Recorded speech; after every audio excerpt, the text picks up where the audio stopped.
A county truck rolled onto my gravel drive before sunrise, and two inspectors started photographing my remote cabin without knocking. Behind them, Linda Parker stood beside her white SUV, smiling while her HOA complaint sat clipped to a yellow violation folder. She had reported my cabin as illegal, unsafe, and built inside Cedar Ridge Estate's control territory. My porch, my wood pill. The inspector kept his eyes on the survey marker while the morning sun pushed through the pines. Frost melted from the grass in thin, silver lines. Linda walked closer, her boots crunching over gravel. "It is just an old marker," she said. Nobody answered her. The inspector brushed more dirt away from the metal cap. Numbers circled the top edge. A state survey code sat in the center. He copied everything into his notebook. The second inspector stepped beside him and took photographs from 3 different angles. Camera shutters clicked through the cold air. Linda folded her arms. The confidence she wore earlier looked less comfortable now. I went back inside the cabin and carried out a long cardboard tube. The original survey rested inside. I kept it sealed because mountain weather destroys paper faster than people expect. The inspector spread the document across the hood of his truck. Wind tried to lift one corner. He held it flat and compared the map to the marker. Then he compared it again. His pen stopped moving. That caught my attention. A small silence settled over the clearing. Even the birds seemed quieter. Linda pulled out her phone. "This does not change anything," she said. "The HOA boundary has already been established." The inspector looked up. "According to which survey?" Linda hesitated for half a second. It was the first uncertain movement I had seen from her all morning. She opened a file on her phone and showed him a digital map. The inspector studied it. Then he looked back at my survey. The 2 documents did not match. Not exactly. Not even close in one section near the Ridge Road. The second inspector noticed it too. He pointed toward a line on the map, then toward the trees downhill. Neither man spoke immediately. That made the difference feel bigger. A cold breeze carried the smell of pine sap across the clearing. Somewhere beyond the ridge, a logging truck engine echoed through the mountains. Linda kept talking. The inspectors kept looking at the maps. One of them finally asked a simple question. "Who prepared this HOA survey?" Linda named an engineering company. The inspector wrote it down. Then he asked another question. "How old is it?" Linda checked her phone. "About 11 years. The inspector nodded slowly. He returned his attention to the original state survey spread across the truck hood. My document was older, much older, but state boundary records tend to outlive subdivisions. That was why surveyors trust them. The second inspector followed the line from the marker to a point farther down the mountain. Then he stopped. "Where does Cedar Ridge Road actually begin?" he asked. Nobody answered immediately. Linda looked downhill toward the entrance gate hidden among the trees. The inspector noticed. So did I. He drew a circle around a section of the survey and photographed it. Then he stood up and closed his notebook. "I need to verify something with county records." Linda forced a smile. "This is still about the cabin, correct?" The inspector slid the survey back into the tube and handed it to me. His expression stayed neutral. "Not anymore." Then he asked for the exact location of the HOA entrance gate. The inspectors left my cabin just before noon and headed downhill toward the Cedar Ridge entrance. Their trucks disappeared through the pines, throwing dust into the sunlight. Linda climbed into her SUV without another word. The smile she arrived with never came back. By afternoon, the mountain felt strangely quiet. Wind moved through the trees. A woodpecker hammered somewhere beyond the ridge. I sat on the porch with a cup of coffee and watched clouds drift over the valley below. Then my phone rang. It was the lead inspector. His voice sounded different, more focused. "We found something at the gate." That was all he said before ending the call. An hour later, I drove down the mountain. Cedar Ridge looked exactly as it always had. Stone entrance columns, decorative fencing, security cameras, fresh landscaping. Residents walked dogs along the sidewalks. Golf carts rolled through the neighborhood streets. Everything looked polished, permanent. The inspectors were parked beside the entrance gate. Orange survey flags had appeared around the property line. That immediately caught my attention. Survey flags never show up unless somebody wants precise answers. The lead inspector stood beside a tripod-mounted instrument aimed toward the woods. Another man had joined them. Gray beard, reflective vest, state survey badge. He introduced himself and immediately asked to see my original survey again. I handed him the tube. He studied the documents for several minutes without speaking. Then he compared coordinates from my map against a digital database on his tablet. His fingers stopped moving across the screen. The state surveyor looked toward the entrance gate, then toward the stone columns, then toward the decorative fence running beside the road. His expression changed slightly. Not surprise. Recognition. Like he had finally found something he expected to see. Linda arrived moments later. She stepped out of her SUV carrying a folder thick enough to hold years of HOA records. Several board members followed behind her. Nobody looked relaxed. The state surveyor walked toward one of the stone columns. He placed a measuring rod against the edge and checked another coordinate. Then another. The inspectors watched quietly. Residents started gathering nearby. A few pulled out their phones. News travels fast in mountain communities, especially when county vehicles appear. The state surveyor finally lowered his equipment. "I need access to your development records," he said to Linda. She handed him the folder. He flipped through the pages while standing beside the gate. Wind rattled nearby pine branches. A loose HOA banner snapped against a post. The surveyor stopped on one page and frowned. Then he flipped backward, then forward again. He compared something in the folder against the coordinates on his tablet. The lead inspector leaned over to look. Neither man said anything. That silence stretched longer than any argument could have. One of the HOA board members shifted, nervously beside the sidewalk. A resident stopped walking his dog and stayed to watch. The surveyor closed the folder and handed it back.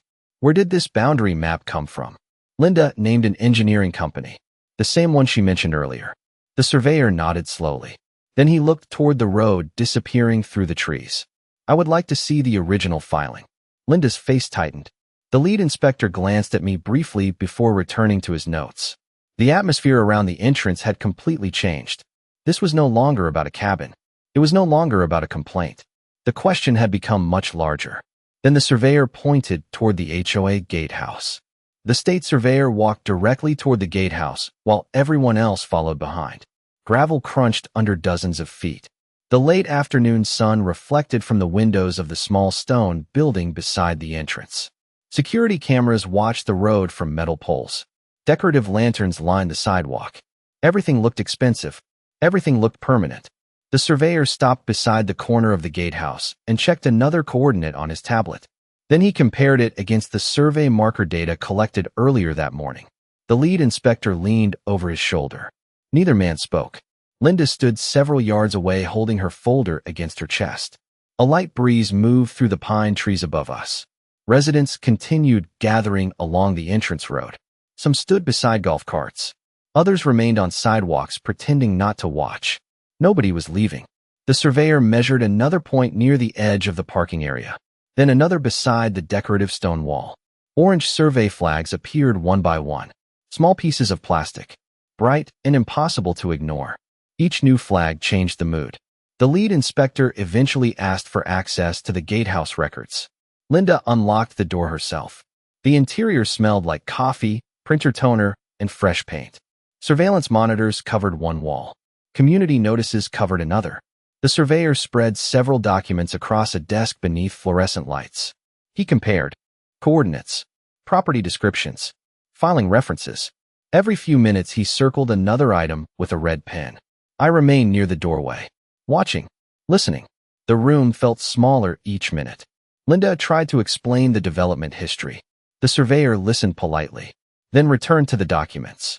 That pattern repeated several times. Outside, a delivery truck stopped at the gate and waited. Nobody moved to open it. The driver eventually turned off the engine and joined the crowd. Nearly everyone understood something unusual was happening. They just did not know what. An hour passed, then another. Shadows stretched across the entrance road. The surveyor finally stood and carried the documents outside. The crowd immediately went quiet. He placed the papers on the hood of the county truck. The lead inspector joined him. Together, they reviewed a filing map from the original Cedar Ridge development package. I noticed one detail immediately. A section near the entrance had been highlighted. The surveyor pointed toward it, then toward the gatehouse, then toward the stone columns. Linda stepped forward. "What exactly are you saying?" The surveyor remained calm. "I am saying I need the original county filing." Linda frowned. "That is the original filing." The surveyor shook his head.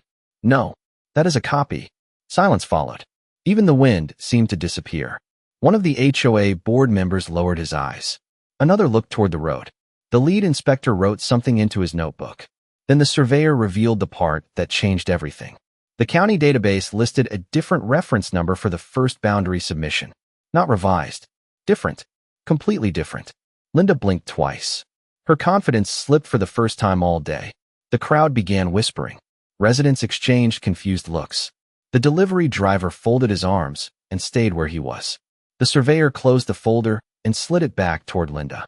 I need to see the filing that came before this one. Then he asked who authorized the boundary revision. Nobody answered the surveyor's question right away. The crowd near the entrance road became unusually still. Pine branches swayed above the stone columns. A loose HOA banner snapped against a pole. Linda looked down at the folder in her hands as if the answer might be hiding between the pages. One of the board members cleared his throat. Another stared toward the gatehouse windows. The surveyor waited.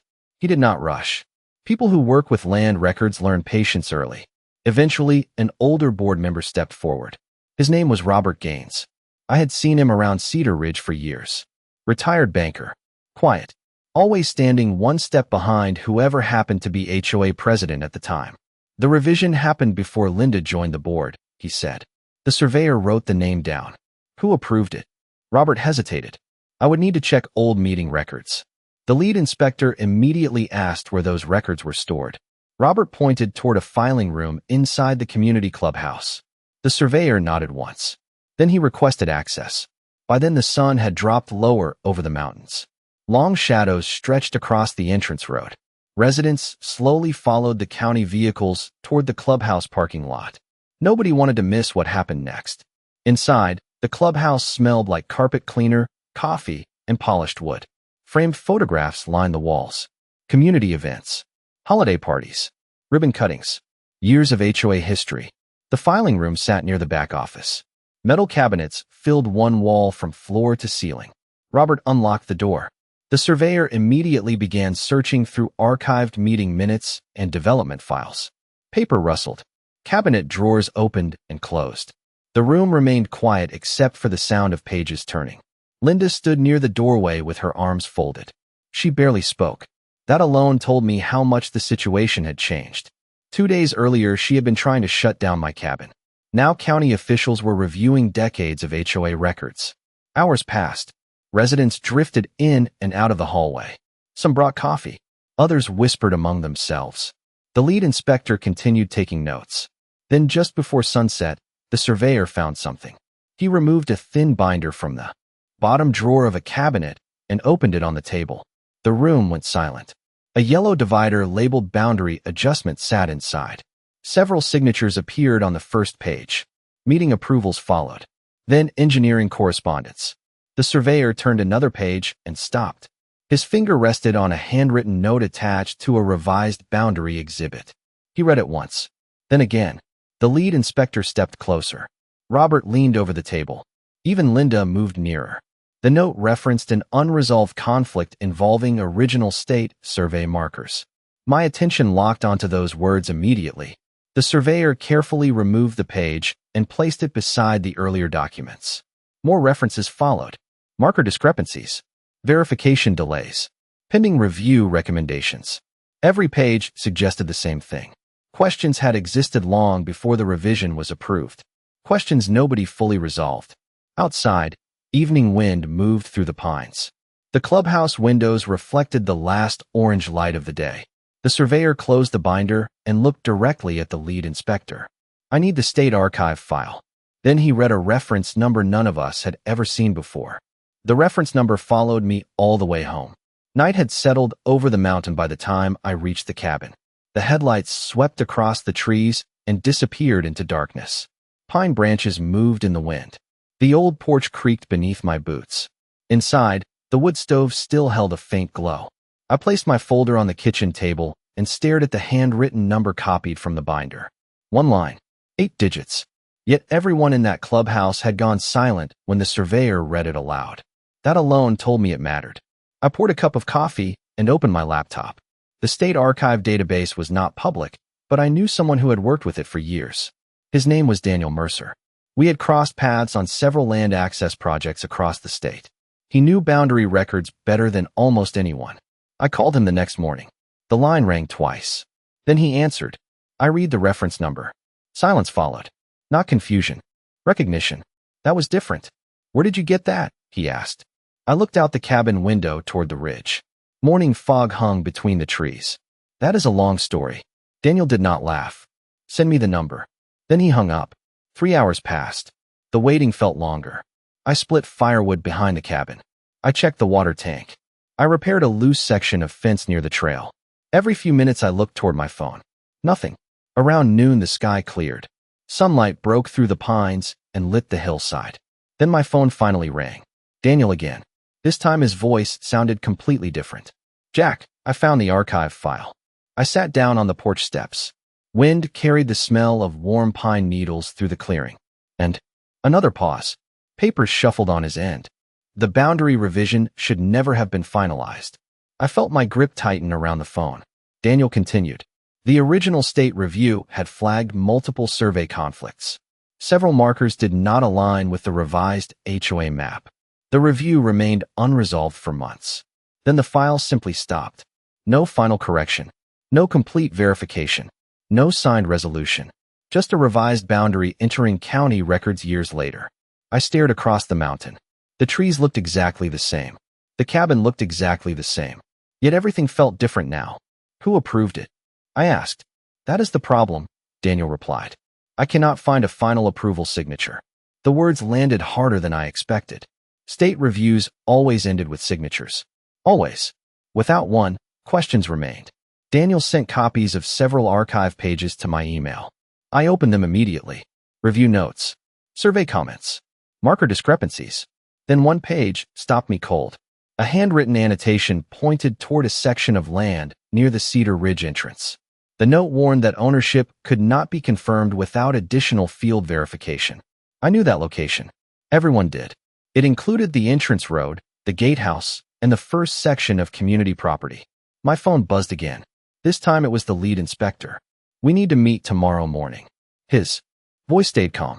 The state archive changed everything. Then he told me where to bring the documents. The meeting took place at the county survey office the next morning. The building sat on a hill overlooking the valley. Fog still lingered over the lower roads when I arrived. The parking lot was already half full. County trucks lined one side. State vehicles occupied the other. That alone told me this had grown beyond a simple complaint. I carried my survey tube inside. The hallway smelled like old paper, coffee, and printer toner. The lead inspector met me near a conference room. Several maps had already been pinned across the walls. Colored markers highlighted property lines. Survey coordinates covered white bars. The state surveyor stood beside a large aerial image of the mountain. Linda sat at the far end of the table. 2 board members were with her. Nobody looked comfortable. The meeting began quietly. The surveyor projected archive documents onto a screen. One page after another appeared. Original boundary filings. State review notes. Marker verification requests. Every document pointed toward the same unresolved issue. The disputed area near the Cedar Ridge entrance had never received final confirmation. The surveyor enlarged an aerial map. A red outline appeared across the image. Then he overlaid the original state survey. Several lines immediately shifted out of alignment. The room went silent. One board member leaned forward in his chair. Linda stared at the screen without speaking. The surveyor clicked again. Another layer appeared. This time the original survey markers lined up perfectly with my property records. He clicked once more. The revised HOA boundary moved nearly 60 feet in one section, then more in another. The lead inspector folded his arms. How long has this discrepancy existed? He asked. The surveyor checked the file dates. More than a decade. Nobody said anything for several seconds. Outside the conference room window, sunlight broke through the clouds and lit the valley below. Inside, the atmosphere felt heavier by the minute. The surveyor continued. He explained that the original review had identified the problem early. Additional field verification had been recommended. The recommendation remained incomplete. Yet the revised map somehow continued through later filings. The words were careful, professional, but the meaning was clear. Questions had been left unanswered. Then came the most important slide. The surveyor displayed an updated boundary reconstruction based on the original markers and state coordinates. The red lines shifted again. This time, everyone could see the impact immediately. The entrance road sat inside the disputed area. Part of the decorative fence crossed the line. Several landscaped sections did too. A murmur moved through the room. One board member lowered his head. Another rubbed his forehead. Linda finally spoke. "You are saying the map is wrong?" The surveyor answered calmly. "I am saying the original markers support a different boundary. The distinction mattered. Evidence mattered." The room understood that. The lead inspector turned toward me. "Your cabin was never the issue." Hearing those words out loud changed something. The complaint that started everything had almost disappeared from the discussion. Now every conversation revolved around boundaries, records, and ownership. The surveyor saved the final reconstruction and closed his laptop. Then he placed a new packet on the table. "We will need field verification at several locations." He paused briefly, including the gatehouse property. Linda looked down at the packet. Then she slowly turned the first page. Linda turned the first page slowly. The room remained quiet except for the soft sound of paper moving across the table. Sunlight reflected from the conference room windows and stretched across the maps pinned to the walls. The packet contained the proposed field verification plan. Survey points, marker locations, coordinate checks. Every item focused on the same section of land near the Cedar Ridge entrance. The surveyor explained the process carefully. Original markers would be located and verified. New measurements would be taken. State records would be compared against county filings. Then a final determination could be made. Nobody argued. At this stage, numbers mattered more than opinions. 2 days later, the field work began. The mountain air felt cool and clean. Pine needles covered the ground around the entrance road. County vehicles lined the shoulder. Survey crews moved between orange flags carrying tripods, measuring rods, and GPS equipment. Residents watched from sidewalks and driveways. Some brought folding chairs. Others stood beside golf carts. Word had spread through the entire community. I arrived just after sunrise. The lead inspector was already there reviewing the work schedule. The state surveyor stood beside one of the original markers uncovered earlier in the week. Dirt had been cleared away completely. The metal cap was visible now. The identification number matched the state archive records exactly. That was important. Very important. Throughout the morning, the crews collected measurements. Coordinates were called out and recorded. Stakes appeared across the landscape. Lines began forming where invisible boundaries had once existed only on paper. Around noon, the surveyor gathered everyone near the entrance road. A large map rested on the hood of a county truck. Fresh measurements had been added in red ink. The lead inspector compared the new data against the reconstruction created at the county office. Then he nodded. The numbers matched. A murmur spread through the crowd. The surveyor pointed toward the entrance lane, then toward the decorative fence, then toward the gatehouse. Every location fell inside the same highlighted area. Linda stood near the back of the group. She listened without interrupting. Several board members exchanged worried looks. One resident quietly asked another if the road itself might be affected. Nobody answered. The surveyor continued reviewing the findings. Additional verification points produced the same result.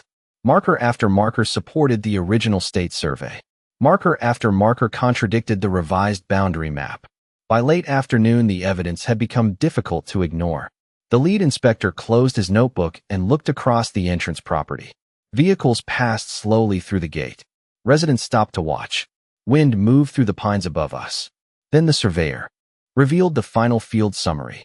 The entrance road was not the only feature inside the disputed area. Portions of the gatehouse property, several landscaped sections, utility easements, and part of the security infrastructure all extended into land that required ownership clarification. Silence settled over the crowd.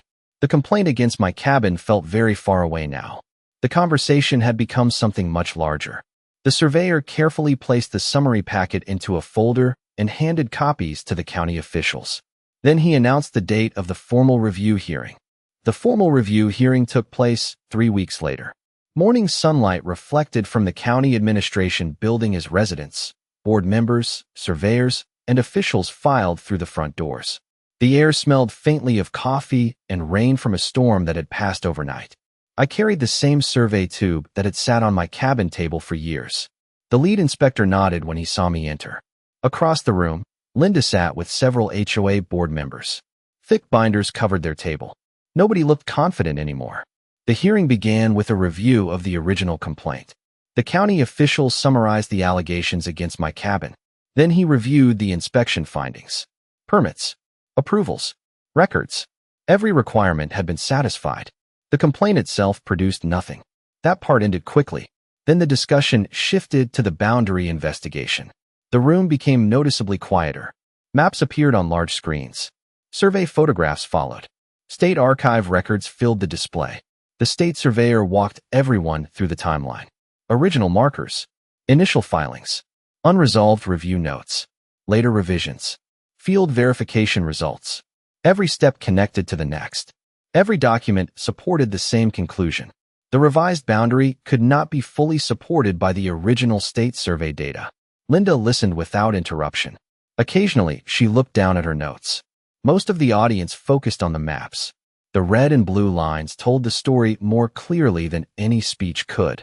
The surveyor displayed the final reconstruction. Property lines shifted across the screen. The entrance road appeared inside the highlighted area. The gatehouse followed.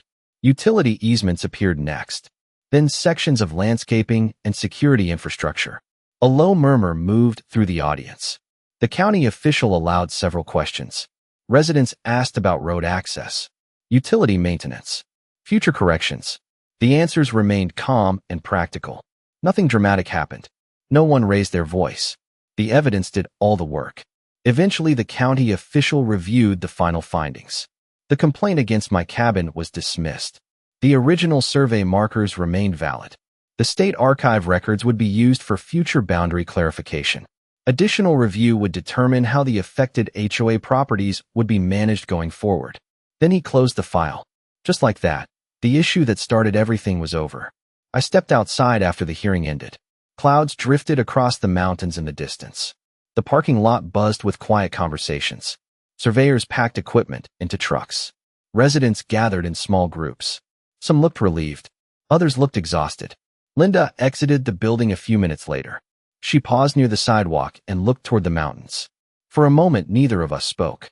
Then she nodded once. Not agreement. Not friendship. Just acknowledgement. The situation had grown far beyond either of us. She walked toward her vehicle and drove away. I headed back toward the cabin. The road climbed through the pines exactly as it always had. The trees looked the same. The ridge looked the same. My cabin stood where it had stood before the complaint, before the inspections, before the hearings. Smoke drifted from the chimney into the afternoon sky. The old survey marker remained beside the pine stump. Quiet, unchanged, waiting where it had always been.